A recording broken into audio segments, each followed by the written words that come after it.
क्या हलाल समस्या है, क्या हिजाब समस्या है, ये समस्या नहीं है। हलाल हिजाब ये समस्या नहीं, समस्या मुसलमान है। हलाल क्या है?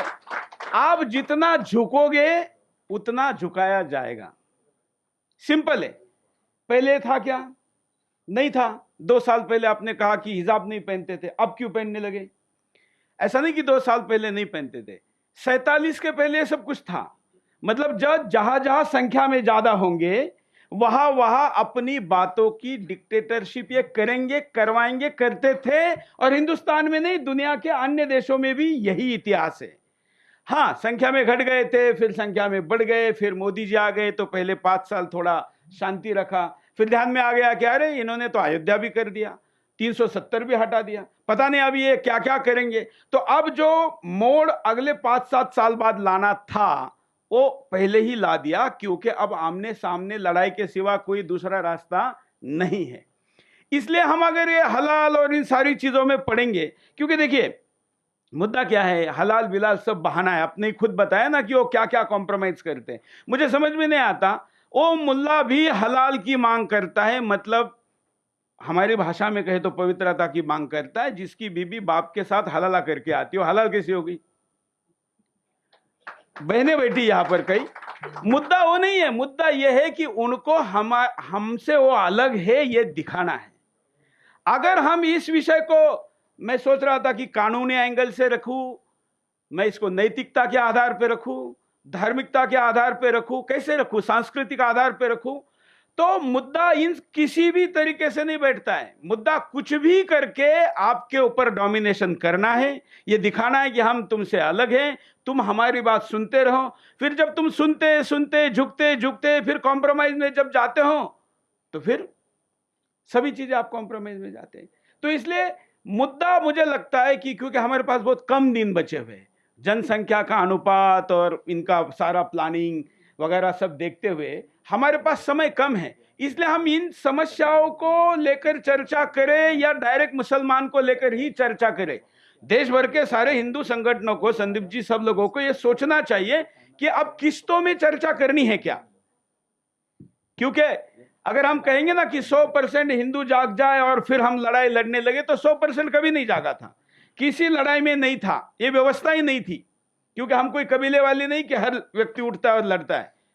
तो इसलिए हम अब किस्तों में, अगर हलाल बंद करने में हमको 4-5 वर्ष लग जाए, फिर और कुछ और चीज बंद करने में हमको कुछ वर्ष लग जाए, क्योंकि हम इसके बहुत पीड़ित है। हलाल के विषय में एक विषय छूट गया। क्या आप जानते हैं कि ये जो इनलीगल हमारे जो ऑर्गन्स, इसकी ट्रैफिकिंग होती है, ये भी हलाल में आती है। और इसमें सबसे बड़ा पीड़ित कौन है? हिंदू है, क्योंकि वो उसका जो ऑर्गन है, क्योंकि मुसलमान एक तो देता नहीं, दूसरा केवल सुअर खाने वाली जाति छोड़ के बाकी सारे लोगों के ऑर्गन जाते हैं। विशेष बात है कि जैनियों के, वैष्णवियों के ऑर्गन्स का रेट ज्यादा है। मतलब हलाल का इफेक्ट केवल जेब पर नहीं है।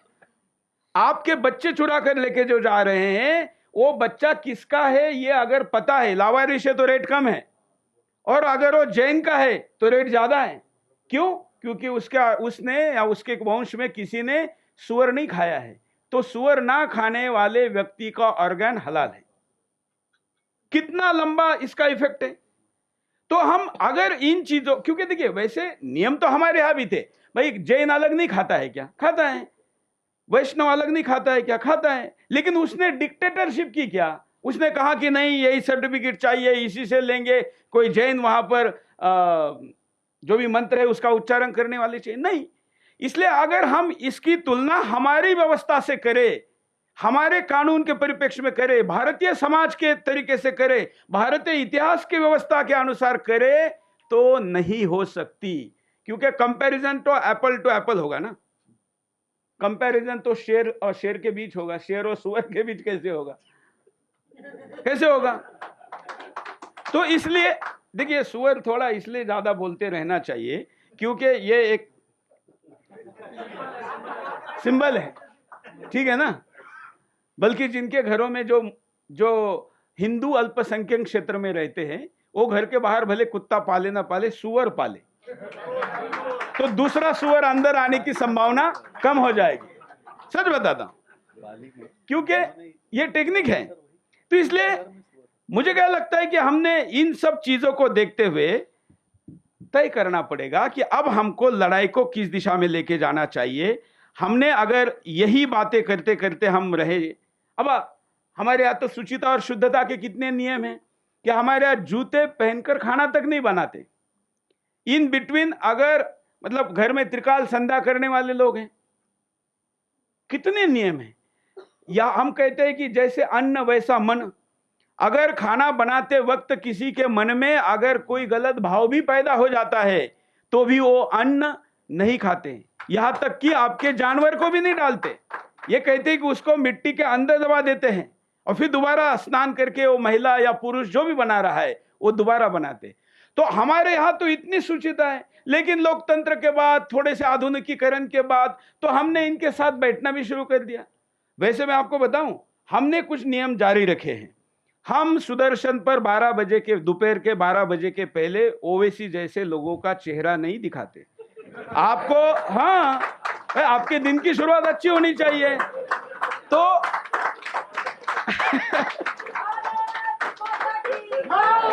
तो आप मांग करिए कि भाई हम सब हिंदू लोगों के लिए, क्योंकि मुख दर्शन, हमारे यहाँ क्या बोलते हैं, मुख दर्शन। सुबह सुबह किसका चेहरा देखा, इसको मुख दर्शन बोलते हैं ना। तो भारत के टीवी चैनलों को सब लोगों ने कहना चाहिए कि दोपहर 12 बजे तक कोई भी ओवैसी जैसा चेहरे वाला हमको दिखना नहीं चाहिए, नहीं तो हमारा दिन क्या होगा। भाई आप मांग करेंगे, नहीं तो नहीं देखेंगे। अभी आप बाइकआउट का हथियार बहुत अच्छा चला रहे हैं ना, तो आप देखिए इसका परिणाम दिखेगा। तो हमें हट की अगली स्टेप तक जाना चाहिए, मांग के अगले स्टेप तक जाना चाहिए, फाइनल समाधान तक जाना चाहिए। एक एक किस्तों में नहीं जा सकते। देखिए, अगर पेशेंट आईसीयू में एडमिट है तो आप ये नहीं कहते कि इसकी दाढ़ी बढ़ गई है, इसके नाखून बढ़ गए हैं, है ना, अब इसका पैरों के नाखून बड़े हैं। हम क्या कहते हैं कि पहले ये आईसीयू में है, इसको पहले आईसीयू से बाहर निकालो, इसके शरीर के सारे अवयव काम करना शुरू कर दे, ये जीवित है, जीवित रहेगा, ये सुरक्षा का स्थिति पैदा करो, उसके बाद ये बाकी चीजों को देखेंगे। यही कहते हैं। आज हिंदुस्तान, हिंदू समाज आईसीयू में है, इसलिए हम अब बहुत नाखून, मूछ, दाढ़ी, ये वो इन चीजों में नहीं पड़े, इसको बाहर निकालना है। तो हम मुसलमानों के साथ अंतिम बातचीत तो वह शब्दों से होती नहीं है। तो इस दिशा में क्या करना चाहिए, क्योंकि यहाँ कैमरे लगे हुए हैं और सारी बातें कैमरे पे करने की आदत भी छोड़नी चाहिए। तो इसलिए उसकी योजना बनाने वाले भी विषय किए जाएं। और मुझे लगता है कि ऐसी योजना बनाने के लिए इस स्थान से अच्छी जगह नहीं हो सकती बगैर कैमरे की योजना बनाने के लिए, क्योंकि इस भूमि में वो है, ठीक है ना। तो क्योंकि हम अन्य जगह पर बैठकर षड्यंत्र कैसे बना सकते हैं। अब सुदर्शन में बैठेंगे, किसी जैन मंदिर में बैठेंगे, या उधर संघ कार्यालय भी वो उसमें है ना, मंदिर में, हाँ, झंडे वाला, और वैसी जगह पर बैठेंगे तो षड्यंत्र तो नहीं बना पाएंगे ना। उसके लिए तो इस्लामिक रिसर्च सेंटर के पीछे आके बैठना पड़ेगा ना, तो हो जाएगा। तो इसलिए मुझे लगता है कि हम कुल मिलाकर, मेरा फाइनल कहने का मतलब ये है कि हम इस लड़ाई को अंतिम, क्योंकि जब तक आप दबाएंगे नहीं तब तक, हर प्राणी मात्रा का एक स्वभाव है, एक चरित्र है। अब देखिए, घर के अंदर अगर आपका कुत्ता है पाला हुआ या वैसे भी हो, तो आपने जस्ट उसको ऐसा भी कहा या इशारा भी कहा तो सुन लेता है कि नहीं? सुनता है। घोड़ा है, सुन लेता है। गाय है, कहने की भी जरूरत नहीं पड़ती, आपके मन में क्या चल रहा है उसको पता है। अब यही भाव सारे प्राणियों में है क्या? वही जर्सी गाय होगी आपके घर में, मतलब विदेशी गाय होगी, तो सुनेगी क्या? नहीं सुनेगी। वही बैल होगा, हाथी चलाने के लिए आपको क्या लेके चलना पड़ता है? महावत के पास, हाँ, उसको भी धार चाहिए नीचे। हर प्राणी मात्रा को समझाने का हथियार अलग है। तो अगर आप समझोगे कि गाय को जिस भाषा में समझ में आता है वही भाषा में सुअर को समझाएंगे, तो संभव है क्या? संभव है क्या? नहीं, मैं थोड़ा डिप्लोमेटिक आज इसलिए बोल रहा हूं कि आज माननीय न्यायालय का कैमरा आया हुआ है, तो उनके पास भी ये विषय जाने चाहिए। हम कोई भी ट्वीट कर देते हैं कि आज हमारा यहाँ भाषण है, कार्यक्रम है, तो वहाँ पर पहुँच जाता है, तो वो भी थोड़ी इसकी डिक्शनरी लगा के, दिमाग लगा के व्याख्या करें। हम आज यहाँ ये संकल्प लेकर उठे कि क्योंकि हम एक पवित्र आत्मा के मार्गदर्शन में, उनकी प्रेरणा से, उनके आशीर्वाद से चलने वाले संगठन के कार्यकर्ता द्वारा, जिनकी यहाँ पर अनुपात बताया ना कि जैसे 61% है आध्यात्मिक ऊंचाई, वैसे जहाँ जिस संस्था की ऊंचाई भी आध्यात्मिक दृष्टिकोण पर इतनी बड़ी है, उस संस्था के तत्वाधान में लिखा गया ये पुस्तक केवल एक समस्या का वर्णन नहीं है, बल्कि ये समस्या का दस्तावेज है, ऐसा मैं मानता हूं। और इसलिए आज के इस कार्यक्रम में हम ये संकल्प लेकर जाए कि हम अब किश्तों में नहीं, तो फिर क्या समस्या का समाधान क्या है? समाधान है हिंदुस्तान को हिंदू राष्ट्र अधिकृत तौर पर घोषित करना। इसके वजह कोई समाधान नहीं। हम तय करेंगे कि इसके अंदर कौन रहेगा, क्या करेगा, रहेगा तो कैसे रहेगा और उसके नियम क्या होंगे। इससे कम मांगोगे तो कुछ दिनों बाद ये मांगने की स्थिति से खो बैठोगे, क्योंकि क्रिकेट की मैच में जीतने की संभावना आखिरी ओवर भी चल रहा है तो 6 बॉल और 36 रन तक ही होती है। उससे एक बॉल भी कम हो जाएगा तो उसके 9 बॉल पर आपको ज्यादा से ज्यादा डिपेंडेंसी होती है, उसके बाद संभावना नहीं है। तो आप ये मानते हैं ना कि ये 6 बॉल और 36 रन से ज्यादा कठिन स्थिति में हम, तो अब इस समय इससे कम मांगना नहीं चाहिए। 6 बॉल पर 6 रन 36 रन मतलब हिंदू राष्ट्र है। और ये संकल्प आज हम यहाँ पर लेते हैं और इसी भूमि के आधार पर कि हम इसके लिए चाहे तो साम, दाम, दंड, भेद ये चाहे वो करेंगे और इसको कर रहेंगे, ये संकल्प लेते हैं। धन्यवाद।